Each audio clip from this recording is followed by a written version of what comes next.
Well, everybody, happy November 16th to you. And yes, if you saw my earlier slide, it really is National Split Pea Soup Week, and it has been since 1969 when the pulse growers, this is educational, stay with me here, the pulse growers of North Dakota and Montana organized it.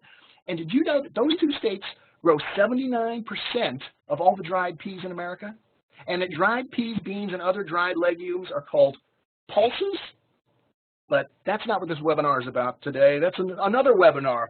Well, hey there, everybody. I am Chris Beytes, editor of GrowerTalks and Green Profit Magazine and the e-newsletter Acres Online. And you hear that theme music and me babbling on, you know it's time for yet another ball publishing webinar. Today's topic, you see it right there, LED lighting as a commercial possibility, myth or reality. Now, I've been reporting on LED lighting for horticulture for probably 15 years, I guess, since the very first LEDs were shown at trade shows in Holland. And for all that time, Philips Lighting has been at the forefront of the technology. They've been doing the research that proves these things work, or whether or not they work. And we're going to be talking about that today. We've got one of Philips' experts here. Now, who is that expert? He is Dr. Abhay Thosar, Senior Plant Specialist with Philips Lighting. And very conveniently, Dr. Thosar lives and works just about 30 minutes or so from the palatial Ball Publishing Studios, so he is able to join me here live instead of via computer. So welcome, Dr. Thosar. Well, thank you, Chris, for inviting me.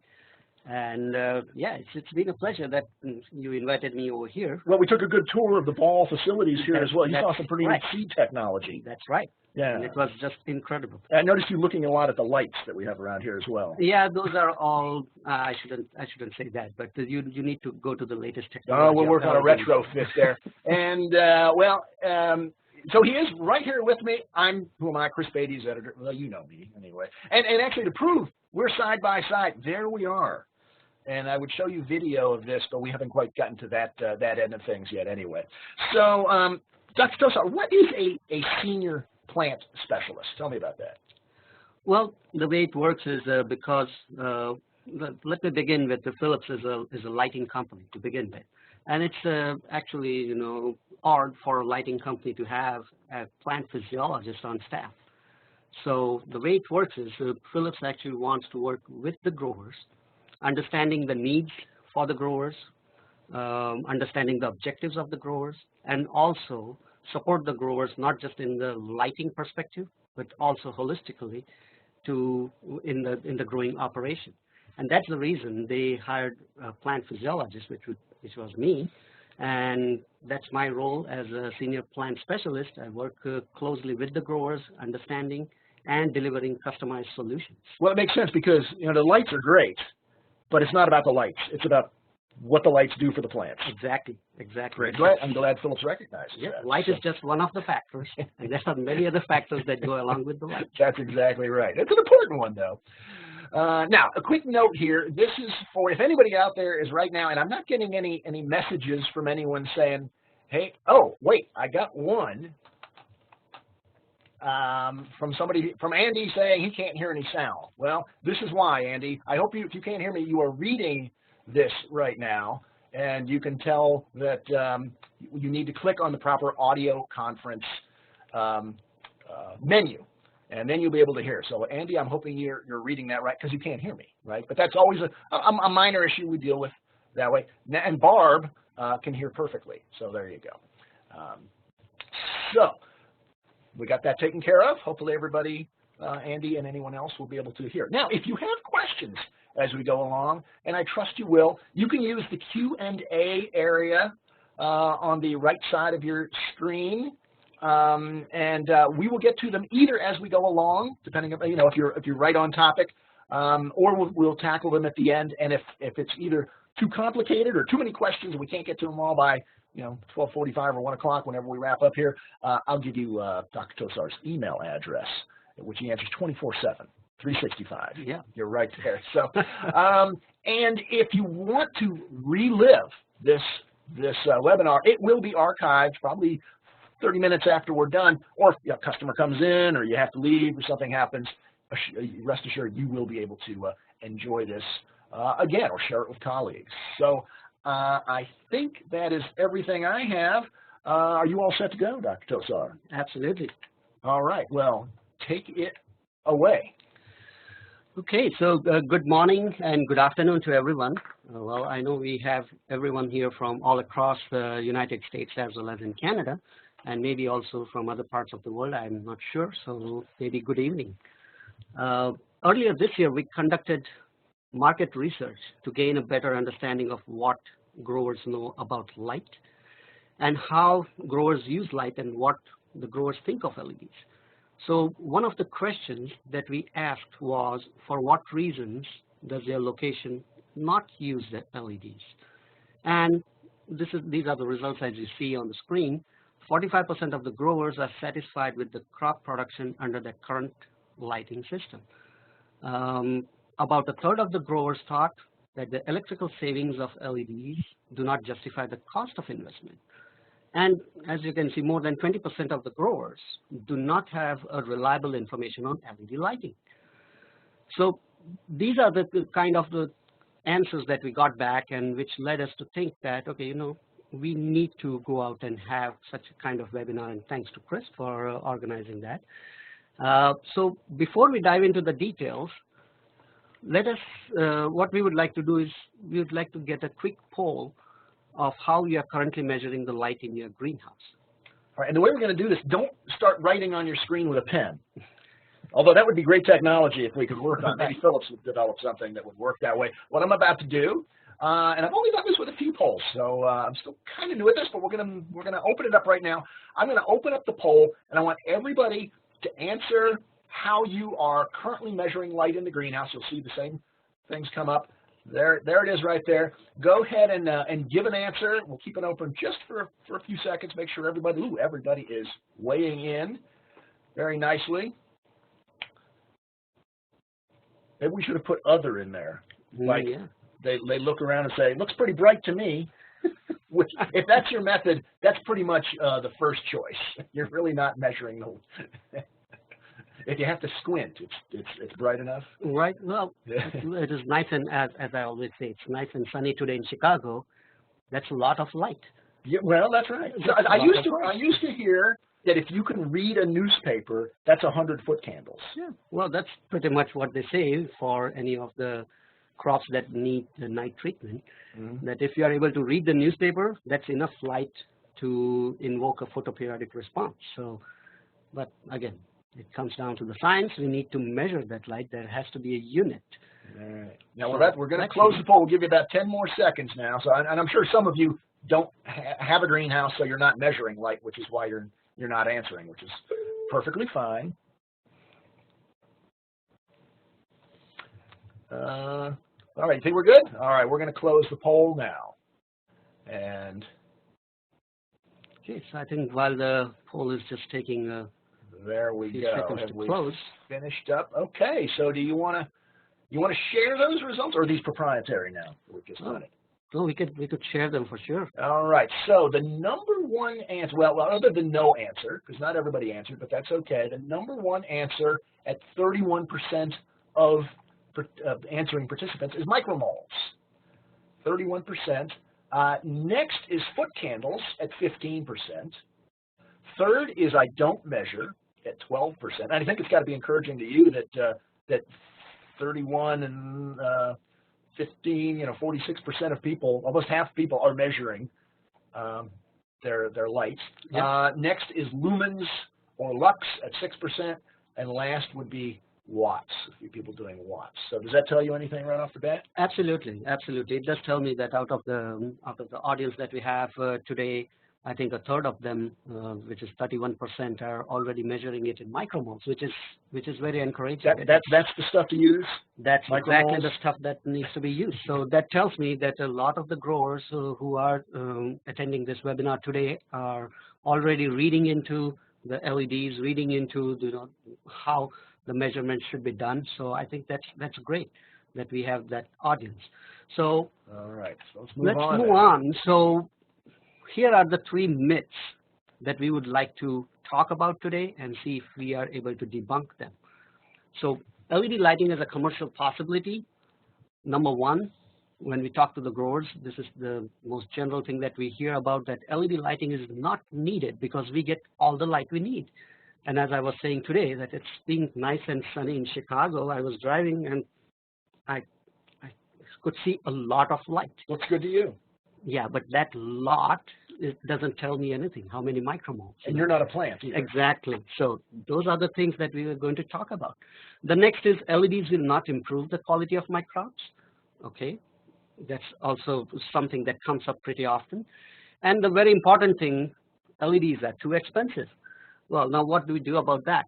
And that's exactly the 3 points or the 3 myths that we are going to talk about today. And let's see if we are able to successfully debunk them. All right. So moving on to the next challenge. Yeah. So LED light is not needed because we get all the light that we need. Well, let's see. So before going there, we need to understand some key terminologies. So let's understand photosynthetic active radiation, micromoles, and I'm glad that a third of our audience today do know what micromole is, mole, and the daily light integral. So if we see that, so we know that plants see light differently than human beings. So from the photosynthetic active radiation, which is the PAR, the red and blue wavelengths are absorbed for optimum photosynthetic activity, and most of the green light is reflected. Okay, so the next slide. Yeah, so that's where you see the photosynthetic active radiation, and we see that it's between 400 to 700 nanometers that the photosynthetic organisms or the chlorophyll contents is able to use it for optimum photosynthetic activity. Now, as you see that, we talk about cryptochromes and phytochromes, which are the main, so to speak, as the components of the photosynthetic activity within the chlorophyll. So cryptochrome are the ones that would be absorbing more of the blue light, which affects the morphology, stomatal activity, and pigmentation within the crop. Phytochrome, which is usually between 600 to 700 nanometers, and for far red it is beyond 700 nanometers, it will be absorbed by the phytochrome will absorb the red as well as the far red wavelength, which will affect the morphology of the plant, the flowering, as well as germination. Okay. So let's see the difference between the spectrums that we have here. So sunlight, as we know, it's a full spectrum. For high pressure sodium, if you see most of the wavelengths that we see in the high pressure sodium, they fall within the wavelength of 500 to 600 nanometers, which is kind of the yellow, orange, and green light, or white light, what we usually say, and just a little bit, tiny portion in 400 to 500 nanometers, which is absorbed by cryptochromes, and a tiny bit between 600 to 700 nanometers, which is absorbed by phytochromes. However, in the LEDs, what we like to target is the bandwidth between 400 to 500, which is targeting the cryptochromes, and 600 to 700, and some of the 770s for the far red, which is absorbed by the phytochromes. So we are focusing on, again, not generalizing, but optimizing the photosynthetic activity. So this is why when we see LEDs, we see red LEDs and blue LEDs and a varying recipe between the two. Exactly. This is what you're doing with that. That's correct. Fascinating. That's right. So let us understand. So that's what we talked about was the photosynthetic active radiation. The next thing what we want to know is micromoles. So micromoles is actually the PAR, or the photosynthetic active radiation, or the photons that are delivered per square meter per second. Okay, so that's the instantaneous measurement that you can measure with a good light meter. And when I say good light meter, we need to we'll not go into that part, but just make sure that you have a really good light meter that can measure your light in micromoles. The next terminology is moles. Now, the same photosynthetic active radiation photons that are delivered per square meter per day. So it is actually what is the accumulation over the 24 hours, but we know that the sun is not shining for 24 hours. But it's what are the photons that are captured per square meter within that duration that that part of square meter was lit up. And just to give you more information on what is 1 mole of light, it's 6.02 into 10 raised to 23 photons. So it's like so many photons, they fall on a square meter, that gives you that 1 mole of light. And when you say a day, is that a 24-hour period? Well, or is typically that from dawn to dusk? From dawn to dusk for natural light. But now when we talk about supplemental lighting, then we start extending those number of hours. Ah, okay. So let's move further and see the terminology of daily light integral, which is a very important one for the growers to understand. So the amount of photosynthetic active radiation photons, which is the moles of light per square meter per day. Okay, that's your daily light integral, which is a function of light intensity and duration. So what that means is, I think we should have example over here, but just go back to the slide, please. Yeah. So what that means is, as you can see here in the picture, within a square meter, with the intensity, so whatever intensity you have for the supplemental lighting or for natural light, and the number of hours that you have that particular intensity for. Those are the two important things that you need to keep in mind, and we will talk more about that as we go forward. You could say brightness and length of the amount of light, although brightness is a function of what we see, exactly. But brightness as the plant would see. Exactly. So that's where when we talk about that very good comment. I'm learning this. I'm learning this. Because a lot of light, but what a lot of light doesn't tell me what intensity it is. If it's the wrong light, exactly. then the plant didn't see anything. So, I correct. Gotcha. All right. Okay. So moving forward, so just let's summarize the photosynthetic active radiation, which is the range of light used in photosynthesis, which is 400 to 700 nanometers. Micromole is the photosynthetic active radiation photons that are delivered per square meter per second. So essentially that's the instantaneous measurement. Moles is the same photosynthetic active radiation photons that are accumulated per square meter per day. And the daily light integral is the accumulated per photon levels per day. Okay. Right. Now somebody's asking, so daily light interval is equal to moles? No, that's not quite right, is it? No. Well, it is measured in moles. So the daily light integral can be measured like, so when we talk about daily light integral, the unit for daily light integral is moles. Okay, so just as for distance, we can we have kilometers or miles. So daily light integral, it's the unit is moles. A good question. So the horticulture lighting, we talk about 3 different factors of horticulture lighting, and these are the intensity, the duration, and the spectrum, which are very important. So Dr. Jim Faust has developed the maps for different time of the year and the average outdoor DLI, which is measured in moles per day. As we see in general, during the months of November to February, in the northern latitudes, we would measure approximately 5 to 15 moles outside the greenhouse. Now, we know that in a greenhouse, we do have different kinds of roofing. It could be either glass, it could be poly, double poly, polycarbonate, a lot of different things. Now, because of that, plus a lot of infrastructure inside the greenhouse, a lot of shading, shade net curtains, a lot of booms, watering systems. All of these things, they do reduce the intensity when you measure it at the plant canopy level. So that's why it is important to not just look at the outside light levels, but measure the light levels at the plant canopy level in your particular greenhouse. And there's no way to generalize on how much a typical greenhouse reduces light? Well, there is, because all the manufacturers, they will have the transmission rates. But you know that when you put on a brand new polycarbonate or a brand new glass, that's a different story. But when we are in the northern latitudes, we know that we will be getting all that snow. We'll be putting a lot of shading material on top of your glass.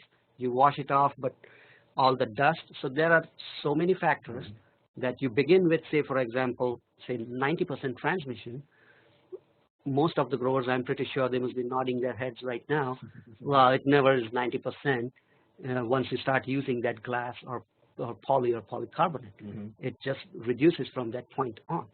And that's where it is very important that you measure it right at the plant canopy level, which will tell you what is your transmission rate. So moving on, as we can see that when the light is measured inside the greenhouse, we could lose potentially almost half of the light just because of some of the glazing material that you would have, some of the infrastructure, and also important, as you see, what time of the year. Now, fortunately or unfortunately, most of our industry, that I'm talking more for the ornamental growers or the flower growers, the growing time falls during the winter months or the darkest time of the year. So it could be either from November, December till March when they are propagating a whole lot of material. They can have it ready for Easter and also for Mother's Day sales. So all that preparation, all that propagation goes into the darkest time of the year. Now, as we can see, during the winter months, you lose almost, or even during the summer months, you lose almost half of the outside light. But the important question here is how much light do your plants need for quality growth? Sometimes people, and that's exactly our first myth, that my plants get all the light that they want. So let's move on. And Dr. Roberto Lopez has done this study, and it's really good. I would encourage everyone to, this is a study that you can download from the internet. It's a PDF file, and it's a very good reading material for the growers, which tells, on an average, it helps us to it can be used as a guide to understand the DLI requirement of your particular crop. So once we understand the DLI requirement, so that's where this goes to the unit for DLI is moles. So you see the numbers on top of the screen there, 2, 4, 6, 8, 10, 12. Those are the number of moles per day. And that's the DLI that we would essentially like to target for that particular crop. So now that we understand the importance of intensity and duration, so how do we calculate? This is a very important thing for our viewers to understand. So we know that, say for example, the crop, crop, okay, the recommended DLI based on the chart is, in order to grow a high quality crop, I would need at least 12 moles per day. Now, growing that hukra crop inside the greenhouse, looking to the average light levels outside and how much the plant canopy would perceive inside, it would be approximately around 5 moles. So let's say, so out of 12 in the winter months or during the dark time of the year, the plants in the greenhouse are getting 5 moles. So there is a deficit of 7 moles. Now, how do I get, what should be my target? That's the question.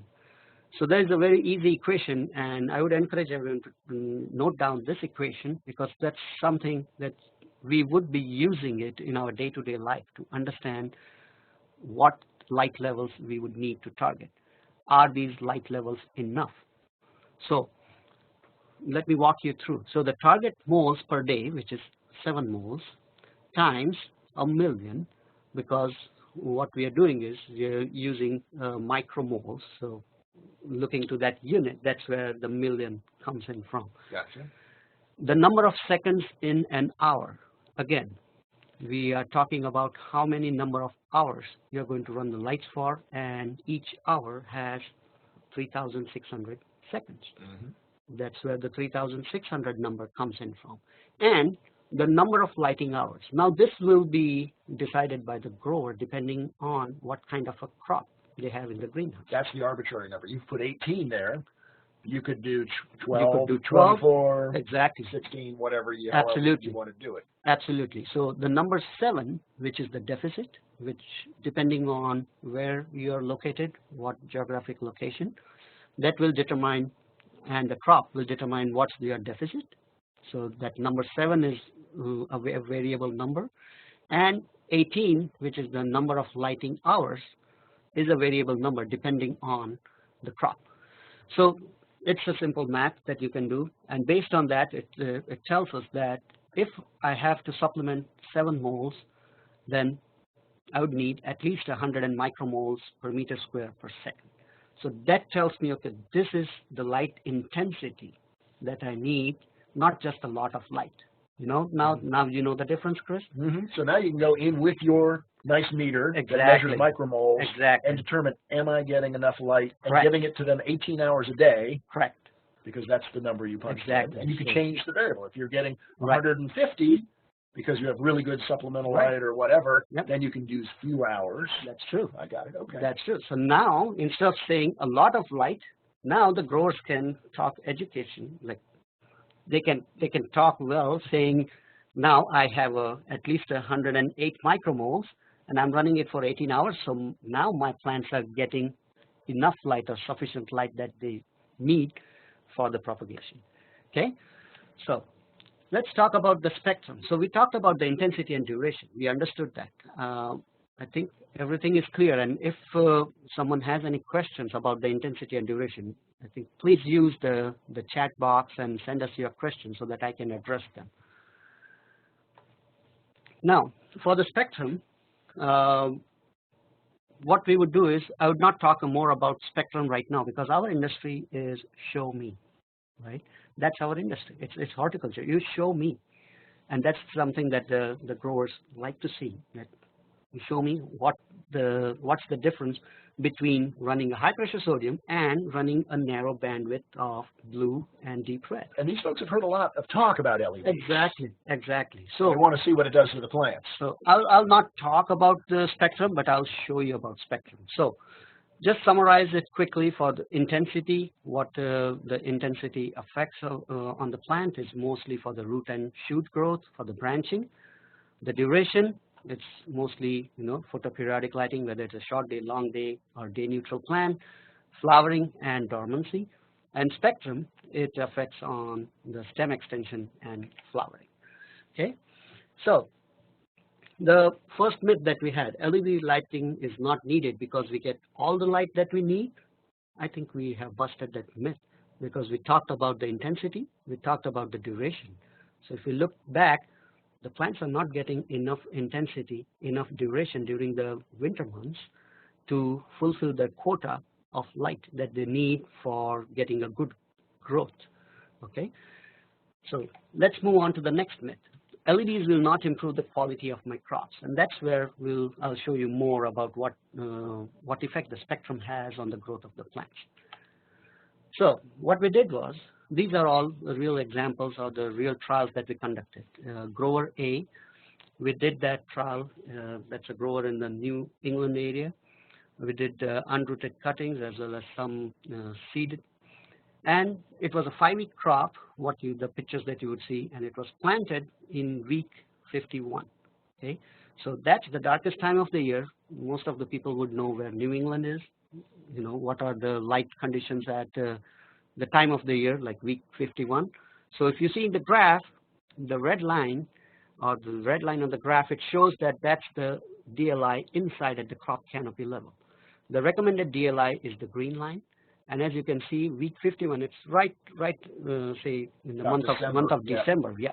So you see that there is a deficit of almost 5 moles at least for the crop.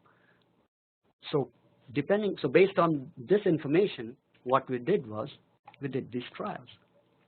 So if you see on the far right, that's the azuranthemum plug, which according to the grower, that's their existing high pressure sodium system that they had in place. So when we went in there, we talked to the grower said, well, I'm happy with the quality of the plugs that I have, and absolutely that person is the best grower in the New England area. And people respect that, and I respect it too. However, we just wanted to do a side-by-side comparison. So what we did was we had the existing high pressure sodium. We tried to mimic the same, so we measured the micromole levels for the high pressure sodium from his existing high pressure sodium. We mimicked the same thing with the LEDs, and then based on the deficit that we calculated, we recommended 100 micromoles for 18 hours a day. Okay, so now you can see the difference. As you can see in the picture, the plug on the extreme right is under high pressure sodium, exactly same intensity, same duration. The only difference is the spectrum. So instead of giving the plant the high pressure sodium spectrum, which as we saw earlier, it's most of that light is between 500 to 600 nanometers, which is the yellow, orange, and green light. Which the plant is not using. Well, the pictures tell me that. Or they are using it, but they are not using it optimally. That's the whole thing. It's not about not using it, but can we make the plant use it optimally? That's the question. Sure. Or that's the answer, rather. So as you can see, now with the recommended 100 micromoles for 18 hours, if you go on to the next slide, you should be able to see how advanced the plant is. So the one on the extreme left, we can already see that it's forming the buds. It is nice and compact. And we talked to the grower, and the grower told us that they would be able to ship this plant out at least 7 to 10 days faster, because they don't want to ship it out when it is forming buds. That's too much. That's too much of a good thing. Exactly, and that's the reason we wanted to keep it there. So if you keep these plants for the same 5 weeks, that's going to be way too much, and that's what you don't want. So what that tells the grower is, if you are providing the optimum supplemental lighting, your plants can actually grow much faster, and they can attain to the shipping stage much quicker. And in this case, it was 7 to 10 days. If we go to the next one, Calibrachoa, you can see the same thing. The one on extreme right is under the high pressure sodium. The one in the center is the same intensity, same duration. However, the only difference is the spectrum. So it's like, say, Chris, I saw you showed the picture about the split pea soup. Okay, so let's take that example. So if, say, for example, both of us are, say, the guinea pigs, and you need 2,000 calories, I need 2,000 calories, and you're drinking a healthy pea soup, which has some nice protein in it, and I go to the McDonald's across the road, what's going to happen? You're getting a Big Mac, right? Exactly. So what I'm trying to say is, regardless of the same 50 micromoles, because of the quality of the light, which is the spectrum, and that's where the optimum photosynthetic activity takes place. The proper assimilation of that light takes place within the plant. All right. Okay. Well, Jamie has a question about that. If the high pressure sodium was 6.4 moles as well, would the development time also be 7 to 10 days shorter? That's a really good question. We haven't tried that yet, but I'll show you in further as we go along. But if you see, so that's a really good question, and that's exactly what we try to do, that trying to go towards optimization. And as we go forward, this is another thing that we want to do, is target 100 micromoles. Now, the reason, I'll go back to the growers. There are a lot of facilities whereby when they try to target 100 micromoles, it's practically not feasible in the greenhouse with the high pressure sodium. The reason for that, the lack of infrastructure, electrical infrastructure. They are not able to draw that much power, because when you're targeting 100 micromoles, you would need a lot more high pressure sodium lamps than what you're currently having at 50 micromoles. And this exactly was the thing that we asked the grower, the New England grower, can you do 100 micromoles? As well, it won't, our grid won't support it. Blow up fuse. Exactly. Now they could go to 24 hours and increase the daily light interval that way. What would that well, but then you're now hurting the crop, because the crop also needs a certain period of photo period. Yeah. Correct. Yeah. So based on that, those are the challenges when you try to do the same or try to achieve the 100 micromoles with the high pressure sodium, you run into these kind of challenges. And that's exactly the reason where LED is a solution for that. So again, in the crop of petunia, we see a much faster growth on the far left side and a much compact growth compared to the high pressure sodium. The one, if you look at the plug in the center, so with the same intensity, same duration, you get a much compact plant, much faster growing plant, better rooted plant.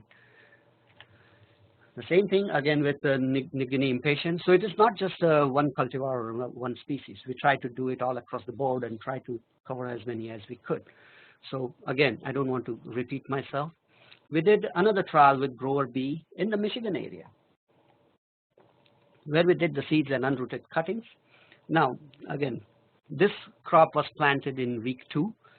As you can also see, as per the graph, the DLI inside the greenhouse is much less than the recommended DLI. So obviously, there was a need of supplemental lighting to the tune of 5 to 6 moles per day.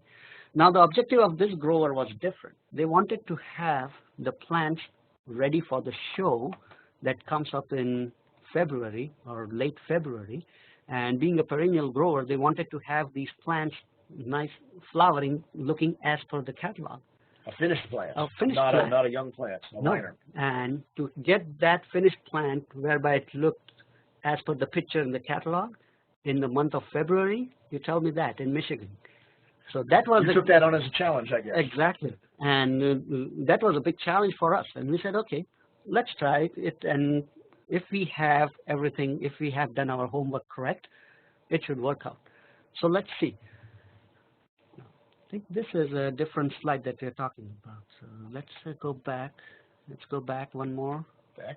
Yeah, back. Okay, so this is different. So okay, so let's. Okay.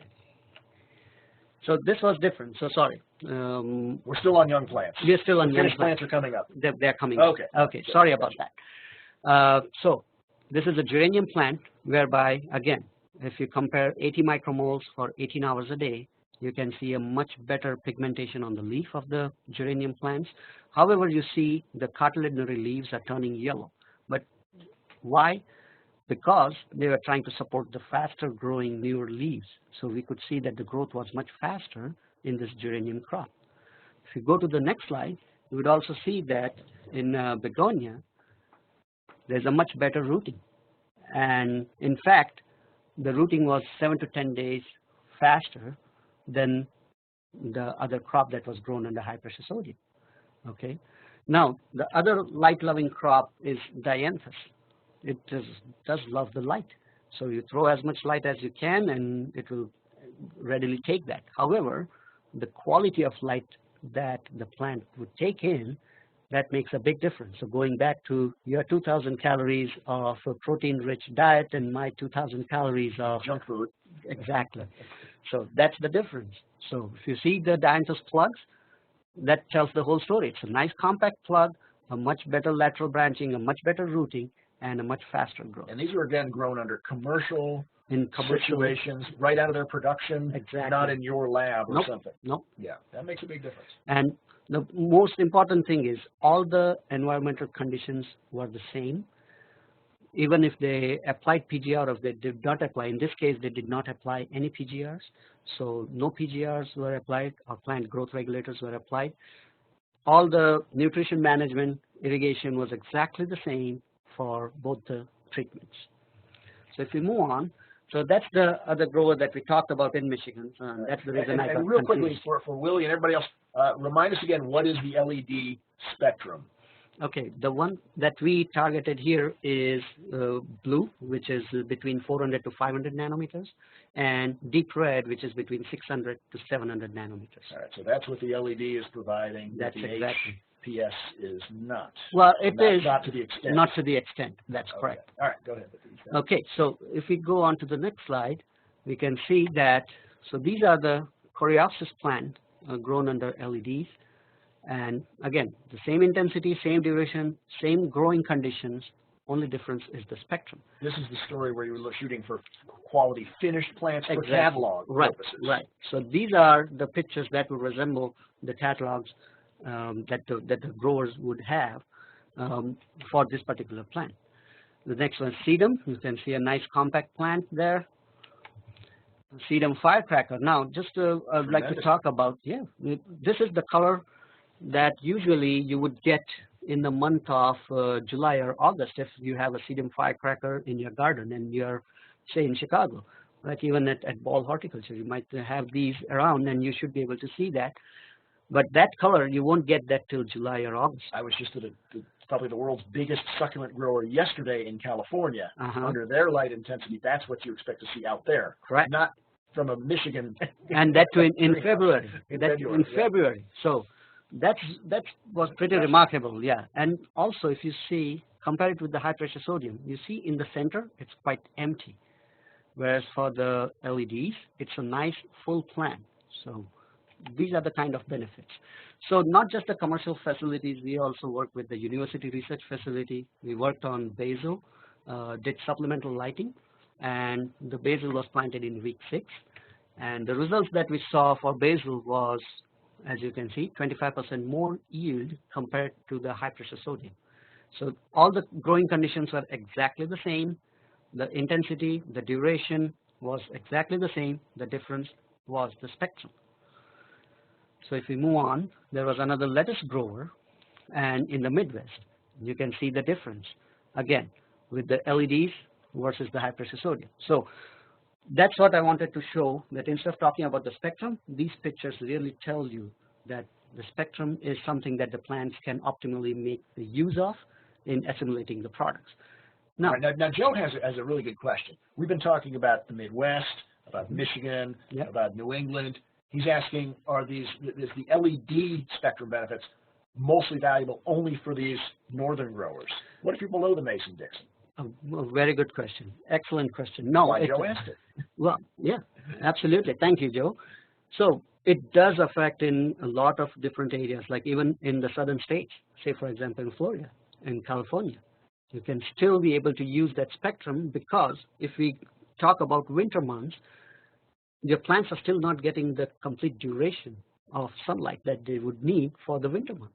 So in winter months, they're still not getting those 18-hour light. They're still getting maybe 10 or 12. There is still a deficiency of 6 hours. And at the same time, if you go to California, we talk to a lot of growers, there are problems with fog conditions coming in the greenhouse. That takes away a lot of light from the plants.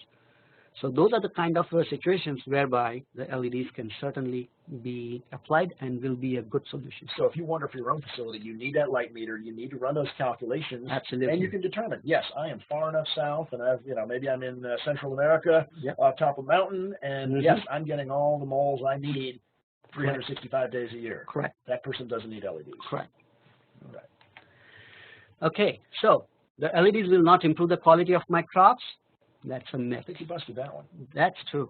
And the reality of LEDs, what we saw is faster growth, good plant structure, reduced stretch, increased yield, stronger rooting, better light assimilation. And that's where you see a nice compact plant, robust growth without PGR, and much better lateral branching. All right, we got a couple more questions. Let's tackle this one again. Well, someone's asking which cultivar. It would depend on which plant. So if you send in which plant you want to know, was it the lettuce or the something else as far as the cultivar? Does that matter, though? Yeah. Does it even matter? It does. Well, the plants will respond differently. So regardless, yeah, it's a very good question. The cultivars, there's a different response for each cultivar. However, for us in North America, that's a challenge because in our greenhouses, we don't have a monoculture just as they do in the Netherlands, right?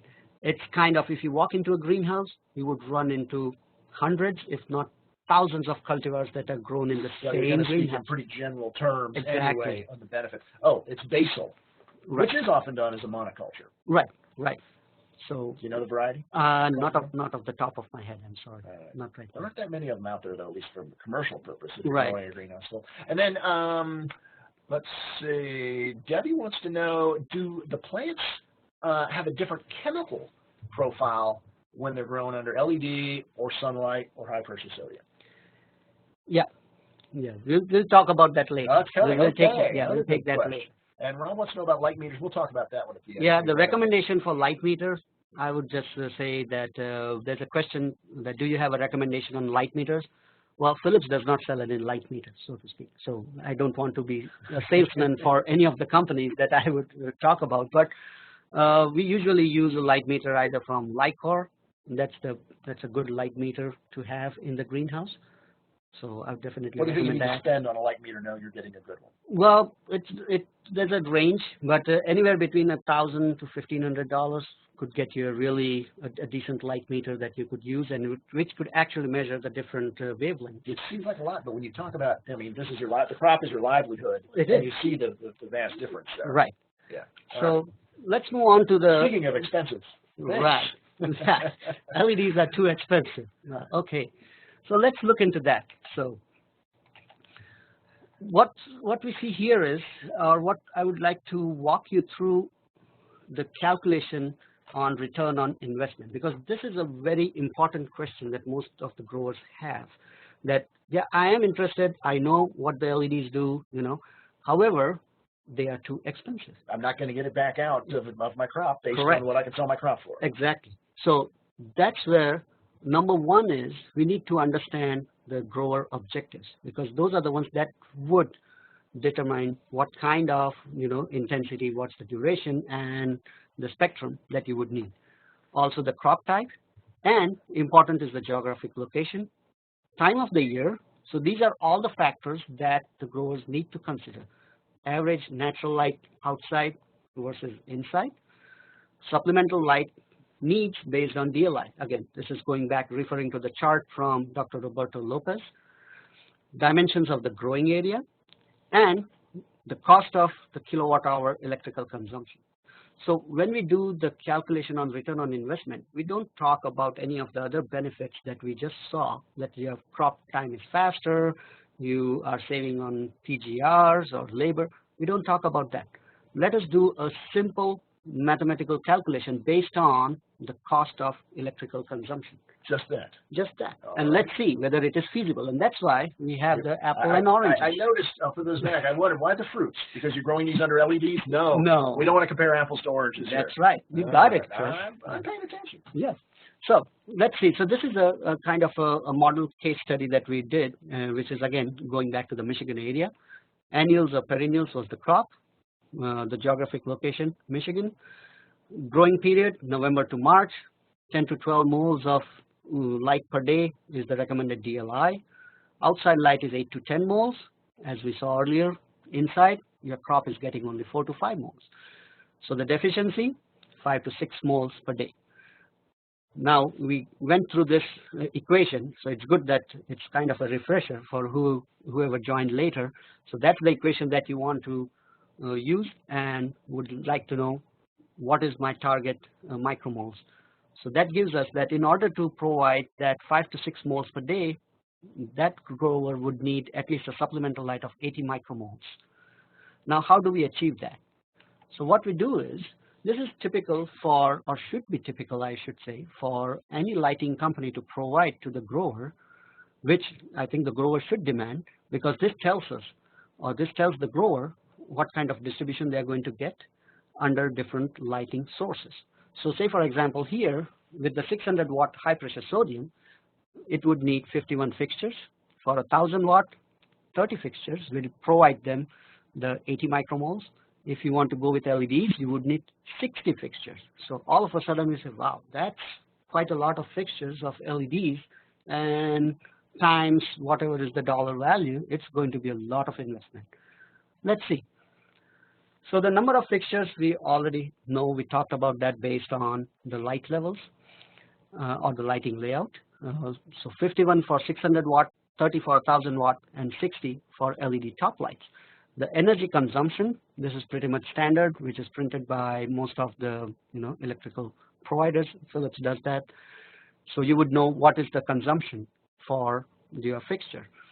The operation hours per year, I'm taking a generic number, approximately 2000 hours, but that is more than the kind of range that most of the growers in the northern latitudes would run the lights for. So if you about 8 hours a day, I think. Oh no, 18 hours a day. 18 hours a day. I was thinking of a work week. No, yeah. That's when you no, 18 hours a day, and at least 100 days for the the growing cycle.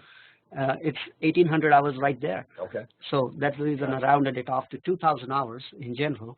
The energy cost, 11 cents. This is pretty much the national average, I would say. It could be a little bit less or a little bit more, but it can be adjusted according to the case-to-case basis. The fixture cost, as you can see here, now the cost that you have for LED top lights, which is $425 US, is a generic price that I have used. However, this price can change if it is a project of, say, 2 acres or 5 acres. So don't go with this pricing to calculate for a 5-acre project, because it's going to be a different project pricing. We all know that. But this is just for a small bay width that we talked about. The initial cost of the system. As you can see here, the difference between the high pressure sodium and LEDs, if compared with the 600 watts, the grower would be paying $12,750 more initial investment if he wants to put the LED top lights. Compared to the 1,000 watt, the grower would be spending $15,000 more. So that's where it's like, well, why should I be spending $15,000 more, whereby I can get everything in my greenhouse just for $10,500 with a 1,000 watt high pressure sodium. So let's see how that works out. Now, the total annual operating cost of the system, that's where the difference is. So if you are running a 600 watt at 675 watts consumption for 2,000 hours with the rate of 11 cents, you are going to pay $7,574. Okay, on an average, you are going to pay for high pressure sodium, say $7,200, and say $2,800 for the LED top lights. Now you see the difference. So compare your 600 watts to the high pressure sodium or to the LEDs. You are actually going to save around $4,700 against your 600 watt high pressure sodium, and $4,300 or $350 against 1,000 watt. And we haven't even gotten into lifespan. No, nothing. This is purely on the energy cost. Yep. So just how much energy is consumed by the LED lights versus how much energy is consumed by 1,000 watts. Again, important is I want to make a note here. We are targeting 80 micromoles, running the lights for 18 hours a day. That's the plant requirement. We cannot deny that. That's what the plant needs. And if you do it with a 600 watt, with a 1,000 watt, or with a LED top light, as you can see, the return on investment against a 600 watt using LED top light, you can get that back in just 2.7 years. Which is excellent for anything else I talk about REI on, Absolutely. whether it's a transplanter, a pot filler, what have you. Well, for most of the capital investment that the greenhouse growers or owners would consider, they are pretty happy as long as it is under 5 years. Now, if we start talking about under 3 years or under 2 years, it kind of gets to a point whereby they say, well, it's a no-brainer, So that's exactly what we wanted to talk about as far as LEDs are too expensive. So if we move forward now, even going further after the 2.5 year or 3.5 year mark, you can see a substantial savings as you go into year 4, 5, and 6. So you are saving anywhere to the tune of, say, $15,000 to $30,000 a year, just savings, just because you are using the LED lights. Okay, that's pretty important. Those are the other benefits that we would like to talk about. So apart from the calculation done based on the electrical savings, you have a faster crop turn. You have a reduced crop, reduced labor, improved transplanting flood quality, reduced crop input losses, reduction in the application of PGR. Yeah, you did have those more compact young plants. Absolutely. Yeah. And minimal maintenance labor after installation, because we all know, like all the growers, they know that technically they should be replacing the high pressure sodium lamps after a certain number of hours. And cleaning reflectors and things. Oh yeah, that's almost every year they need to do that. So that takes up the labor. You need to pay for your lamps. Okay. However, most of the growers, they don't. So the common, it's very common in the growers that when do you change your high pressure sodium lamp?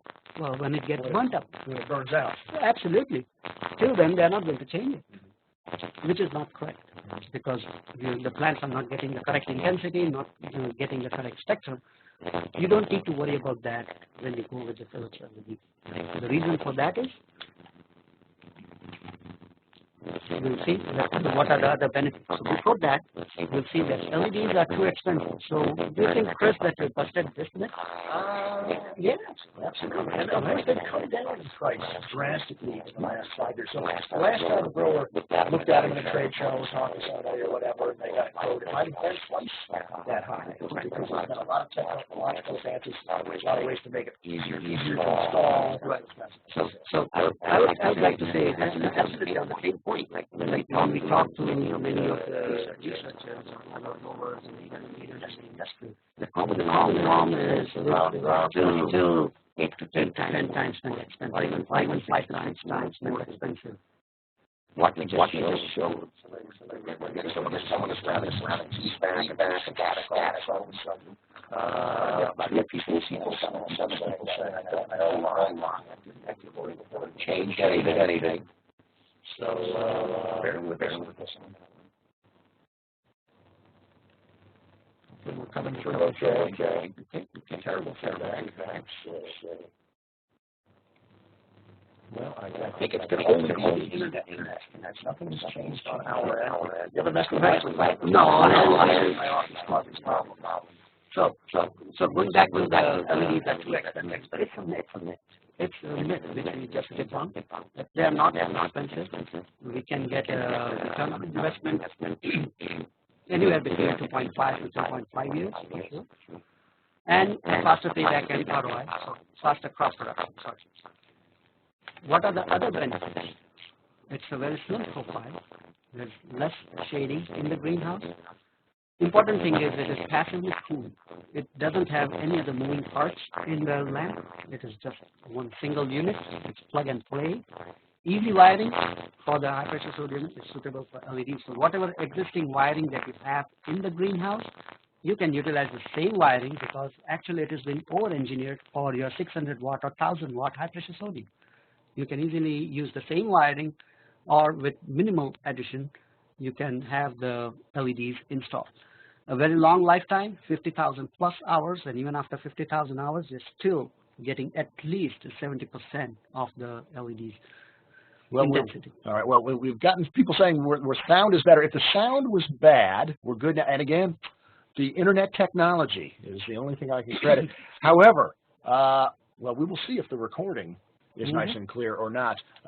Maybe, just to help people out, let's maybe back up just a little bit to make sure we didn't miss anything over the last couple of minutes there. As far as, let's see, we were here calculating, showing that we were. You're all choked up. Yeah. Take some water. Thank you. So you had basically busted the myth that they were too expensive. A lot of financial benefits. And so everything was looking great there. And a lot of other benefits if you go to the next slide. Yeah. So those are the other benefits that you have from the LEDs. So the installation cost of LEDs is significantly lower compared even to the high pressure sodium installation cost, because it's just plug and play and they're so slim. You can install them on a unistore in a greenhouse. So now let's talk about the reality. Okay, we talked about all the myths, but what's the reality? Is LED lighting does provide the right intensity of light. LED lighting delivers the right spectrum to support optimal plant growth and photosynthesis. I would even add that. LED lighting does make economic sense.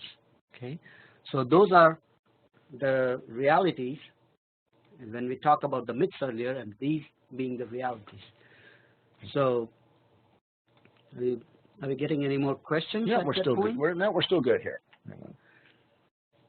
So I think I would stop there by debunking the 3 myths with the realities. And if there are, do we have time for questions? I guess. Well, we do. And to me, this would only open up just many, many more questions. I'm sure a lot of very individual ones that folks may have. I'm looking to see if any have been coming in. And again, apologies about the audio. Somebody was asking about, well, just the age of the roof material impacting the light. So your high pressure sodium bulbs get dim with age, even if your eyes can't perceive it, the plants will. And of course, the amount of sunlight coming in, as you kind of addressed before. Now, this is a very interesting question, because if you light your greenhouse, you have to deal with light pollution with your surrounding, your neighbors. And I know in the Netherlands, they have to curtain against that, you know? And so what about, well, you're looking at it right there, a giant pink greenhouse. Still a pink greenhouse. So, well, that does not change, because if you're going to light up the greenhouse in the middle of the night, it's going to cause the light pollution, and we would still have to take the measures. So it would be either work around, you know, what would be the lighting hours, so that we can cause minimal distraction or pollution for the population around the greenhouse, or we need to come up with like the solutions that that we have in the Netherlands, whereby they do all the shade curtains even on the sides, so all the light gets reflected on the top. Okay, and what I want to know, and this is a little bit of a nebulous question, what is a good source of information when we're looking to apply this to a specific crop or specific crops? You gave a lot of good examples, but does it really mean consulting with you if he's got a specific crop he wants to know about? Well, I wouldn't say just consult with us. It is more about doing a homework on your end, number one. So do your homework. Look what are the crop needs. You can easily find that from, let's say, for example, from the DLI chart from Roberto. You can do your own math. And absolutely, if I can talk for Philips, Philips does offer a complete support to the grower with its. We work as a team with our key account managers, the application engineer, and plant specialist, which would be me in this case. And we work with the growers to understand and customize the application, to work with the grower with a holistic approach. So the commercialization of LEDs is happened so much in the past, say 3 to 5 years.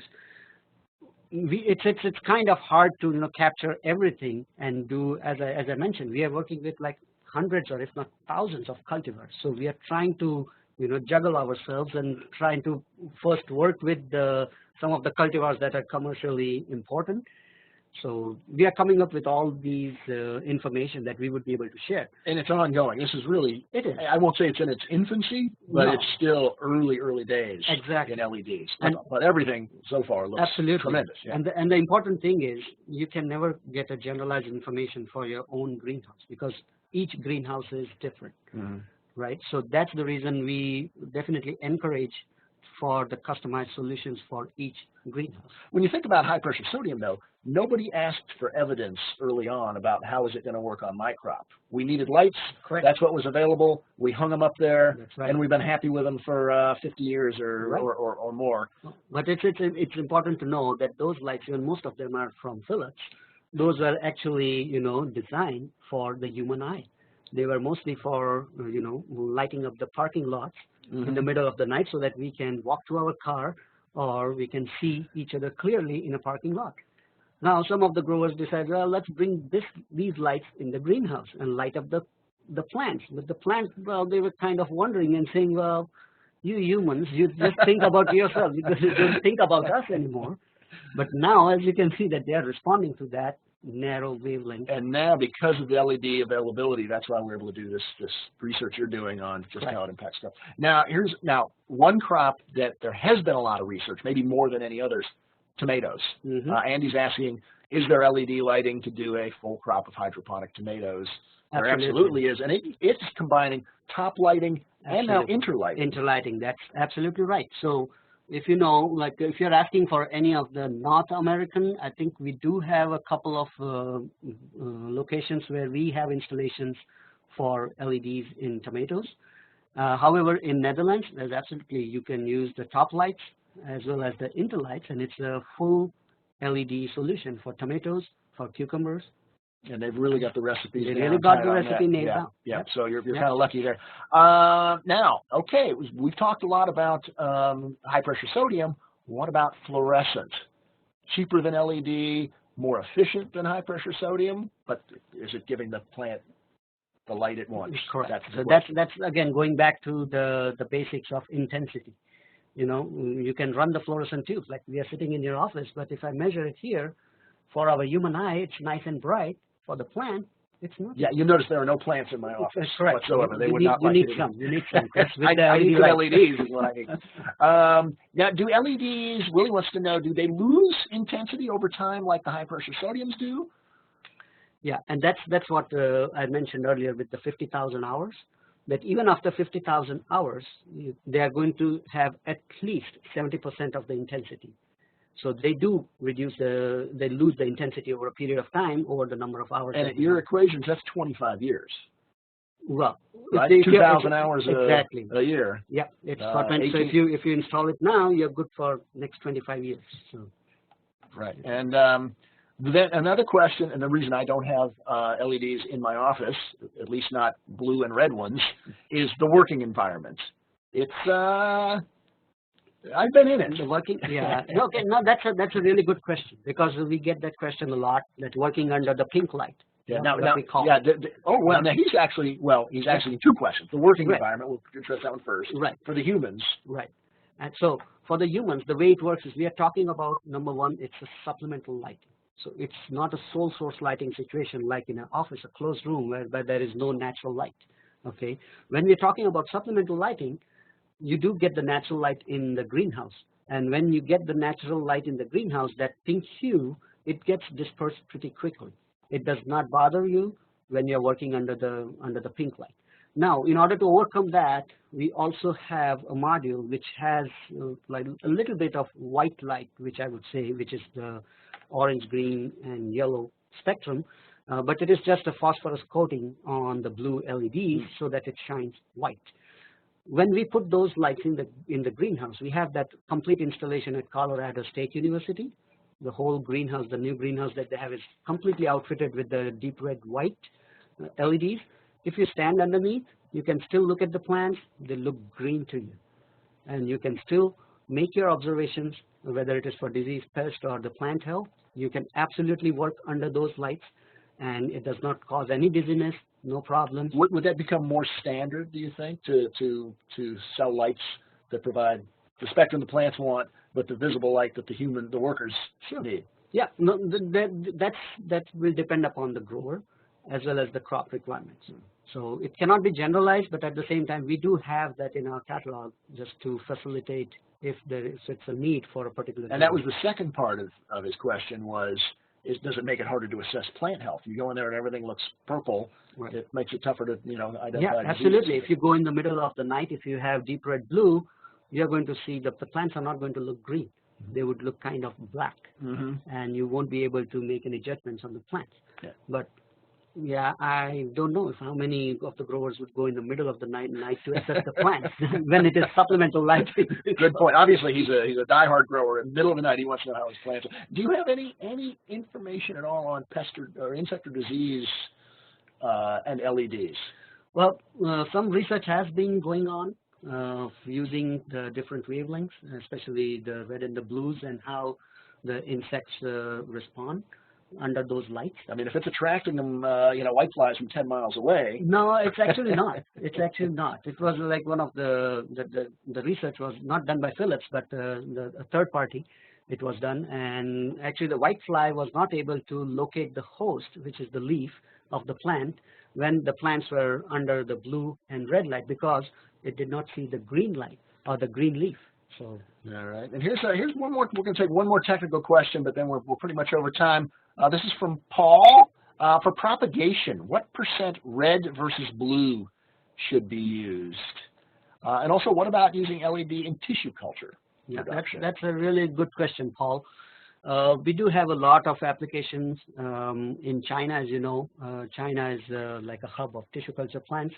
Even in the US, we do have a lot of application in tissue culture labs whereby we use the LEDs, and we have seen a much better response of tissue culture plants under the LEDs.